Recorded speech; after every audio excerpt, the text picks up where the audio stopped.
ఆంధ్రప్రదేశ్ రాష్ట్ర విద్యార్థులారా, ప్రజలారా, ఈ రోజు మన ముందున్న అతి పెద్ద సమస్య మెడికల్ కాలేజ్లను ప్రైవేట్ కబంధ హస్తాల్లోకి నెట్టివేయడం.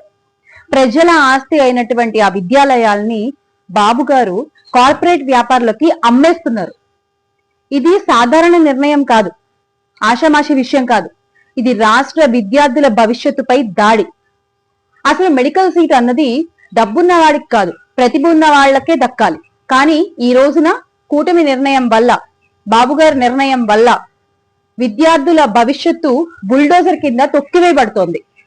విద్యని అమ్ముకోవడం అంటే భవిష్యత్తుని కబలించినట్లే అన్న విషయం కూటమి పెద్దలు ఎందుకు గ్రహించలేకపోతున్నారు? గౌరవనీయ ముఖ్యమంత్రి వర్యులు చంద్రబాబు నాయుడు గారు ఒక్క మాట వినండి. ఇది 1995 కాదు, ఇది 2025. ఆ రోజున మీ వెన్నుపోటు రాజకీయాలు నడిచుండొచ్చు గాక, కానీ ఈ రోజున మీరు రాష్ట్ర ప్రజలకి, రాష్ట్ర విద్యార్థులకు చేసిన వెన్నుపోటుని ఈ తరం, పోరాడే తరం చూస్తూ ఊరుకోదు. ఆ గొంతులన్నీ కలిసి మిమ్మల్ని ప్రశ్నిస్తున్నాయి. వారికి మీరు ఇచ్చే సమాధానం ఏంటి బాబు గారు?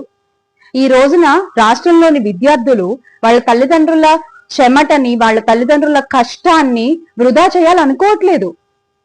రాష్ట్రంలోని విద్యార్థులు, ప్రజలు మీ మెడికల్ కాలేజీల ప్రైవేటీకరణ అనేటువంటి నిర్ణయంపై పోరాడడానికి, గొంతెత్తడానికి సిద్ధంగా ఉన్నారు.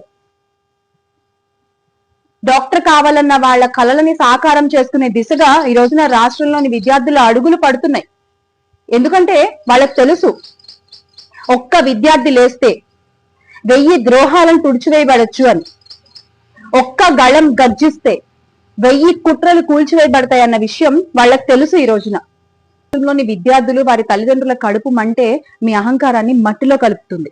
విద్యని అమ్ముకునే వాళ్ళ పాలన ఏ నాటికైనా సరే బూడిదవ్వక మానదు. అసలు విద్యాశాఖ మంత్రి గారికి ఇదేం పట్టవా?